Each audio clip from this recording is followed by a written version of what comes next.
वित्त मंत्री निर्मला सीतारमण ने संसद के पटल पर साल 2022-23 का बजट पेश किया है। और अगर आपको पता नहीं चल पाया है कि बजट में आपके लिए क्या खास है, तो आइए हम आपको बताते हैं। संसद में 39,45,000 करोड़ का बजट पेश किया गया है, जिसमें आत्मनिर्भर भारत अभियान के तहत 60 लाख नई नौकरियों का सृजन करने का लक्ष्य रखा गया है। और साथ ही अगले 3 साल में 400 नई जनरेशन की वंदे भारत ट्रेनें भी लाई जाएंगी। अगले 3 सालों में 100 पीएम गति शक्ति कार्गो टर्मिनल विकसित होंगे। इसके साथ साथ ये चिप लगे पासपोर्ट इसी साल आएंगे और पोस्ट ऑफिसों यानी डाकघरों को कोर बैंकिंग सिस्टम से लैस किया जाएगा। वहीं अगर गांव के विकास की बात की जाए तो 5G सेवा इस साल आएंगी और गांवों को ब्रॉडबैंड से जोड़ा जाएगा, जिसका लक्ष्य साल 2025 तक रखा गया है।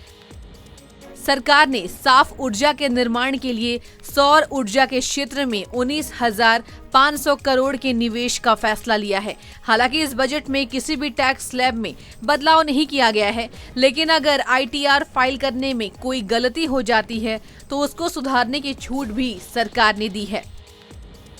वहीं कॉरपोरेटिव सोसाइटी के टैक्स को घटाकर 18% से 15% तक कर दिया गया है। इसके अलावा दिव्यांगों से किसी भी तरह के टैक्स वसूलने से सरकार ने साफ तौर पर इनकार कर दिया है।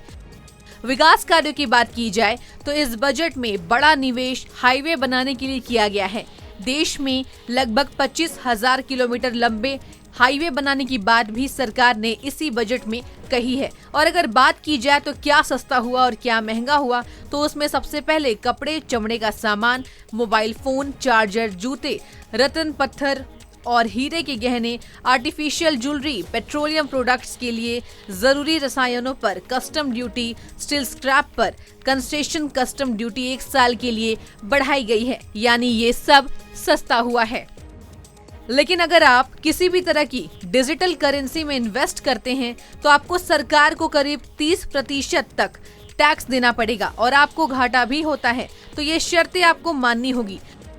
वहीं भारत सरकार अपनी भी एक डिजिटल करेंसी लॉन्च करने वाली है, जो जल्द ही सभी के सामने होगी। न्यूज़ डेस्क, समाचार प्लस।